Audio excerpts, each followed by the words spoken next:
John Morse की regiment उन चंद फौजी दस्तों में से एक थी जो इस खून खराबे को रोकने की कोशिश कर रही थी। All the time by hand, written messages. I can remember one, it was rather a sad, pathetic note by some chap who could write a little bit of English. And he had been in the Indian Navy. And on a scrap of paper, this came in one day saying, I'm home on leave at this particular village. And my name is so-and-so, my number is so-and-so.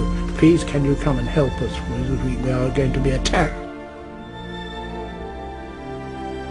But by the time we located the village, we got there and the village had been attacked, and I couldn't find this man. A lot of people were killed. So it was that sort of message. It was sad, you know, people desperate for help and knew where we were. But when I say we were only 100 people.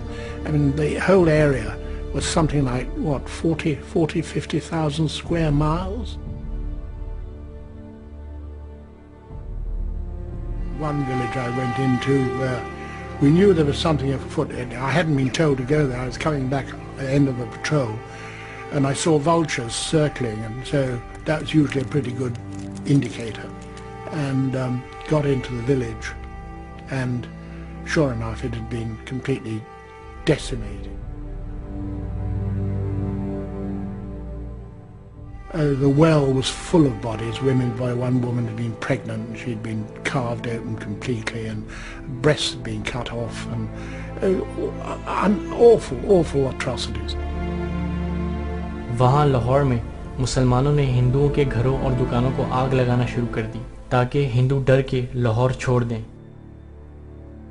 कत्लो गारत अब पूरे पंजाब में रोज का मामूल बन गई।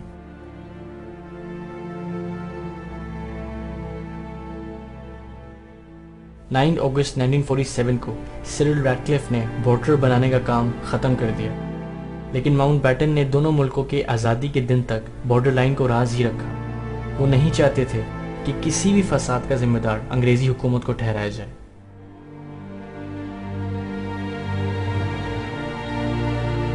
Border lines के पता चलने पर पाकिस्तान में रहने वाले हिंदू और सिखों ने इंडिया जाना शुरू कर दिया और इंडिया में रहने वाले मुसलमानों ने पाकिस्तान जाना शुरू कर दिया। इनमें से कुछ मुसलमान हवाई जहाज़ के ज़रिए खैरियत से पाकिस्तान पहुंच गए और बाकी लाखों मुसलमान पैदल या ट्रेन के ज़रिए पाकिस्तान आए। अमृतसर से बॉर्डर क्रॉस करने वाली ट्रेनें सिख मुसल्लह जमातों के लिए आसान निशाना थीं। बॉर्डर के करीब स्टेशंस पे सिख इन ट्रेन्स का इंतज़ार किया करते थे। इन ट्रेनों में से एक ट्रेन जॉन मोर्स ने पाकिस्तान पहुंचाई। It wasn't a train, it was just a lot of coal wagons, steel coal wagons, and this of course is August, which is pretty hot, and we loaded up these wretched refugees. Amritsar station was crawling with, it was packed, it was like sardines, right across not just the platforms but across the tracks. They all had weapons of some sort or another. Some were old blunderbusses, some were fairly modern rifles, spears, swords. They were shoulder to shoulder crowds and pushing and shouting and screaming, and you realized that you were just going into a hell, and if you didn't look tough, you were for trouble, because they would then have gone for us before the refugees. And I said the thing to do is to get the grenades out, let them see. A lot of them are ex-soldiers, these people here, the weapons they were carrying. Let them see you priming grenades, prime the grenades, and that they'll know you mean business then. And doing that, the crowd sort of melted back and away and left us clear. And I suppose we must have been in the station for about 4 hours, something like that.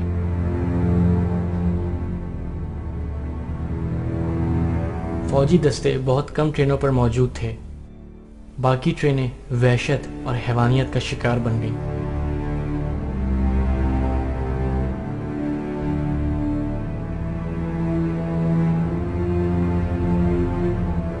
Ambala station पे John Morse को एक दूसरी train पर बुलाया गया। This was a trainload of, I don't know, 500, 600, 700 people. most of whom had been killed, slaughtered, mainly elderly people, young children, young women, and they had been attacked and slaughtered, shot.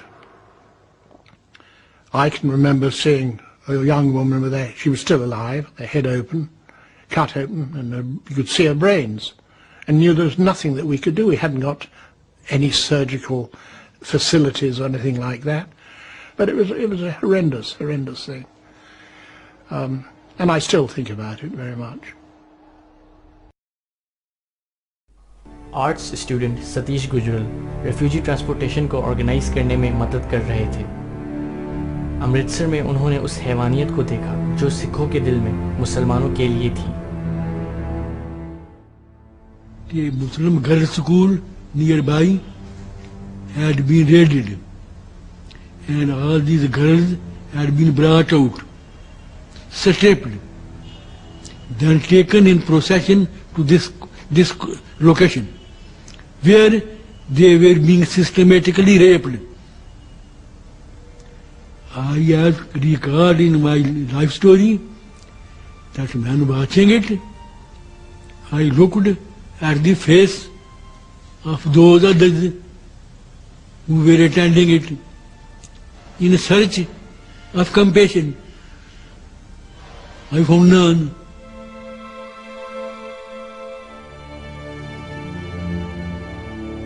तकरीबन 1 करोड़ 20 लाख मुसलमानों ने India से पाकिस्तान का सफ़र किया, जिनमें से 50 लाख पाकिस्तान पहुंच ही ना पाए और अपने माल, माँ बहन और बेटियां, अपनी जान, सब कुछ पाकिस्तान बनाने की कीमत के बदले चुका बैठे। उन्होंने ये भी ना पूछा कि पाकिस्तान में उनकी रिहाइश और रोज़गारी का क्या निज़ाम है, और ना ये सोचा कि इस पाकिस्तान ने हमें क्या दिया है और इस पाकिस्तान ने हमें क्या देना है। वो सिर्फ ये जानते थे कि अब ये उनकी अपनी सरजमी है, जहाँ उनकी आने वाली नस्लें आज़ादी से एक अच्छा मुसलमान बन के रहेंगी। ये जानने के बावजूद कि रास्ते में ही काट दिए जाएंगे, मुसलमान बार बार पैदल और ट्रेन के ज़रिए पाकिस्तान जाते रहे।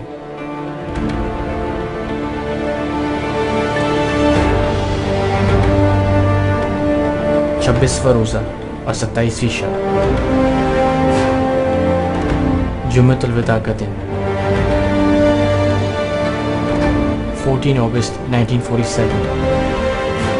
अंग्रेज़, हिंदू और सिखों की लाख कोशिशों के बावजूद अल्लाह के फजल से पाकिस्तान क़याम में आया।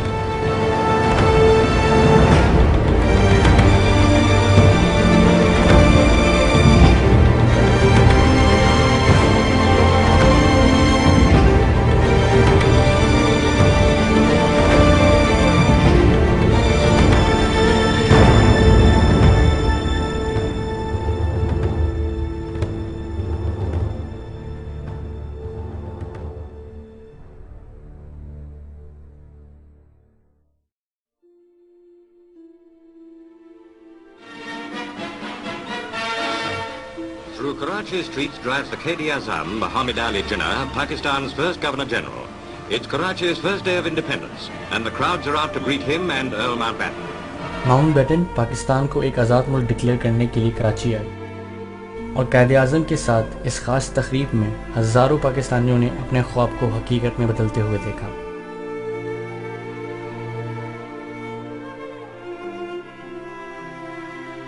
It never occurred to us that the Muslims of India will ever see the emergence of a sovereign, independent country, which they could call their own, you see. A country they could live for, a country they could die for, you see. It never occurred to us. Quaid-e-Azam Mohammad Ali Jinnah Pakistan के पहले governor general बने, और पाकिस्तान का पहला वज़ीर आज़म लियाकत अली खान को बनाया गया।